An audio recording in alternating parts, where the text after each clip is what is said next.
Back to another episode of the Flying G Huddle, your inside look into Gladwin football. I'm Casey Campbell. I am your host, and we are pleased to be joined each and every week by Gladwin head football coach Mark Jarsfer. Hello, how are you? Doing good. How are you?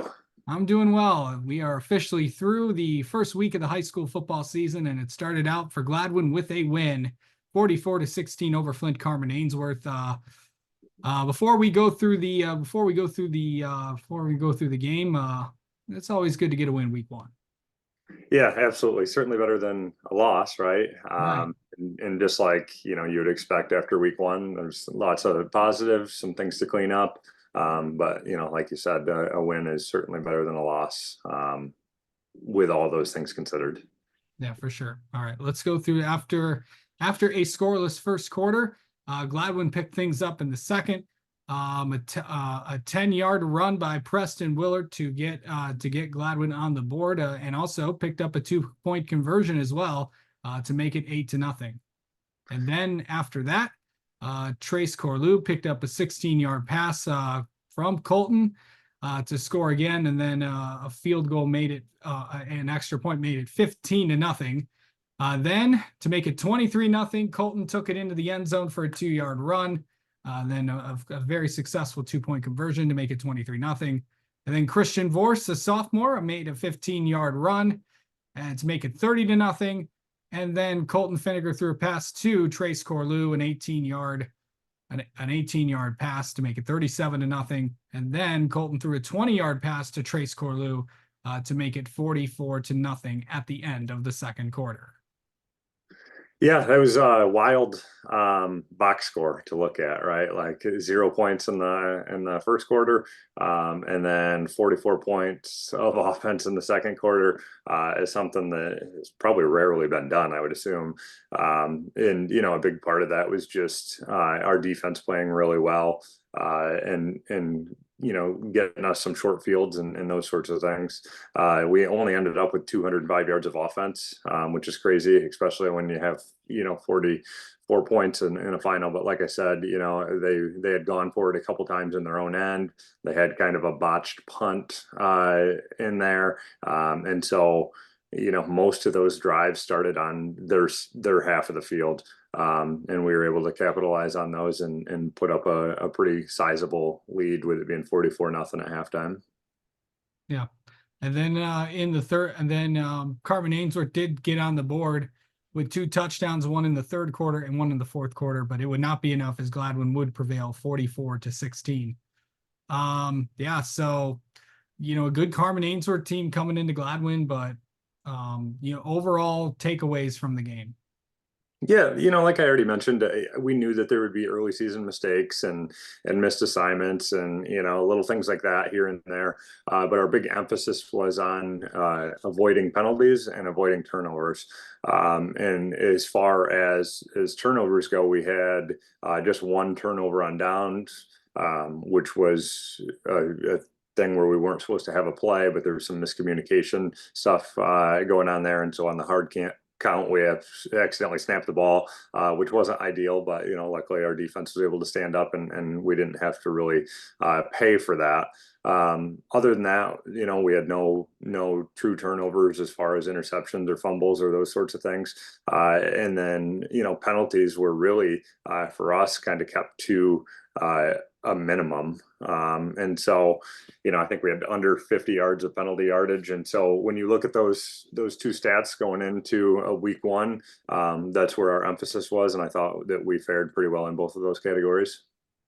Yeah. Okay, so now it's time for everyone's favorite segment of the show. It's now time for Coach to give out his MVPs of the week. Yeah, offensive MVP, I think makes a ton of sense to go with Trace Corlew. He can just do it all, as we talked about in the preview, and most people have started to realize that over the last couple of years. I think of our 205 yards of offense, I believe he ended up with 101 yards of that on 8 touches. The exact breakdown was 4 rushes for 35 yards.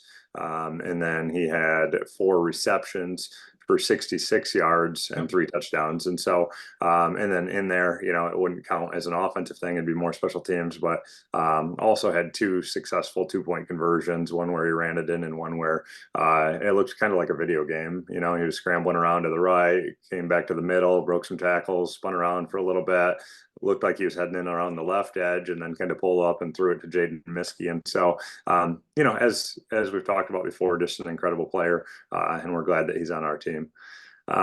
Defensively, I think I would give it to our leading tackler, Matthew Lechner. Plays defensive tackle, defensive end for us, whatever you want to call ours in our 3 front defense. But he ended up with 9 tackles and a tackle for a loss, and was truly just chasing things down all over the field. Was really physical at the point of attack and did a really nice job for us. Special teams, would go to the kicker, Eric Rogo, his first varsity action in 2 years. And his kickoffs were great. We really didn't give up a lot of return yardage on those. I think he had 2 touchbacks. And then on the extra point conversions where we were able to get the ball on the tee successfully, he was 4 for 4 there. And then, as I mentioned before, the other 2 were conversion. They turned into conversion attempts, which were both successful. And so, special teams, no real complaints in that department. And Eric did a really nice job for us. Yeah, for sure. And obviously we'll get to we'll be previewing week 2 later on in the show, but also was a pretty good day for Division 1 in the Jack Pine Conference. The conference went 6-0.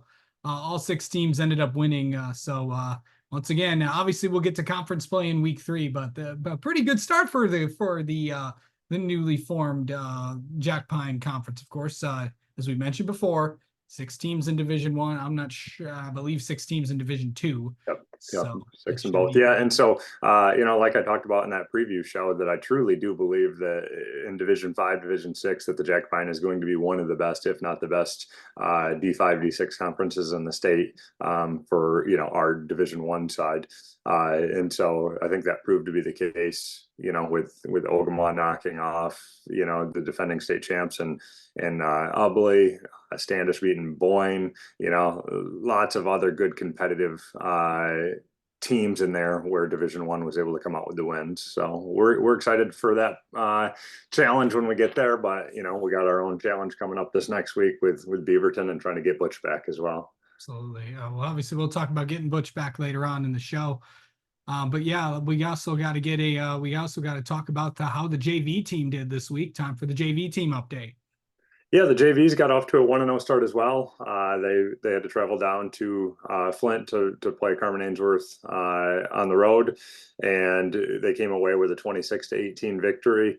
And a lot of the same points of emphasis that I think are important for early season football, especially week 1, is taking care of the football and minimizing penalties. They had a little bit more of a difficult challenge to work with. It sounds like it was basically a monsoon down there, as far as rain goes and weather, which obviously adds to the difficulty of handling the ball and those types of things. But just like I said, for the varsity team, whenever you can get off to a 1-0 start, that's obviously ideal. And then you just know that there's going to be things that you need to clean up, offense and defense, and even on special teams.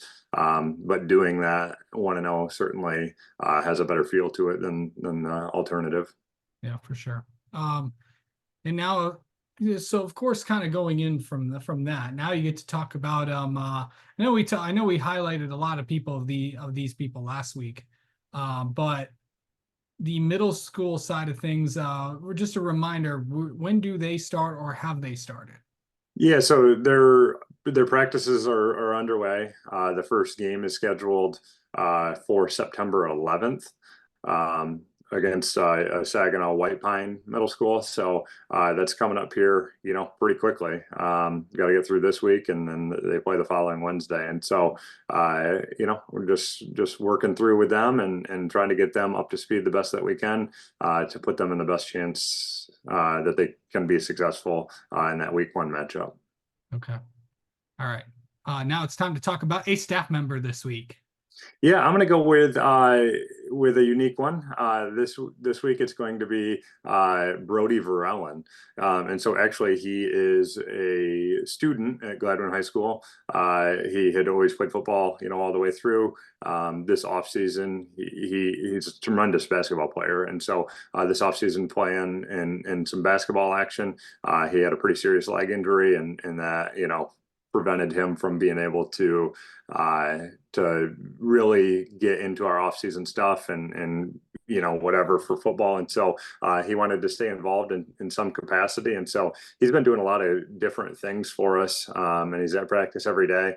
But for example, he'll bring the drone out to practice and have that ready to go. And he's constantly getting that thing charged and doing all the miscellaneous things that we need done. And so even, things like on Friday or Thursday night when we were, live posting the score updates on Facebook and X. He's who's been doing that, and he does our start and stop for Huddle sideline video work. And so just kind of a jack of all trades and a really high IQ sports person. And so we were, disappointed that he wasn't able to contribute in a more physical role, but we're very happy with what he's been able to assist with from the other end of things. And honestly, I think someday he would make a terrific coach because he does have such high sports IQ. Absolutely. All right. Well, we've mentioned it a couple times on this show, but it's now time to focus on week 2, and that, of course, brings Beaverton to town. And of course, you guys got to get Butch back. Of course, for people that may not remember, to kind of talk about the history between these two schools. Yeah, so the Butch, I believe, dates back 90 or so years, right around that time frame. And it's a stuffed terrier dog on a wheeled cart that's now been encased in like a glass case because, obviously with the age of that, they wanted to make sure that it was preserved and not able to be easily broken. And so it really is a special and unique trophy when you think about the amount of people and teams that have invested time and hours in practice and stuff like that to play for Butch. And then it travels back and forth between Beaverton and Gladwin. Obviously, whenever Beaverton wins, it goes over to Beaverton, and then when Gladwin is able to be victorious, then it comes back to Gladwin. But that happens for 2 sports, and so football and basketball. And basketball team split last year, and so they were able to retain it, the first meeting with the winter season, and then in the second meeting, Beaverton was victorious there, and so Butch went back to Beaverton. So we're optimistic and hopeful that we can put together a good showing and try to get him back over into Gladwin because that's really cool and unique too, and the fact that captains and coaches, if it's at the other school, get out of school, travel over, go right into their school and take it out of the trophy case and bring it back. And so it is very unique. Something unlike anything I was used to before, when I was in Clare, and it's really cool and fun to be a part of. Absolutely. And obviously we'll be looking forward to that. All right. Well, that's going to do it for this week's episode of the Flying G Huddle. Tune in next week where we'll recap this game against Beaverton, and then we'll preview conference play beginning against Ogama Heights.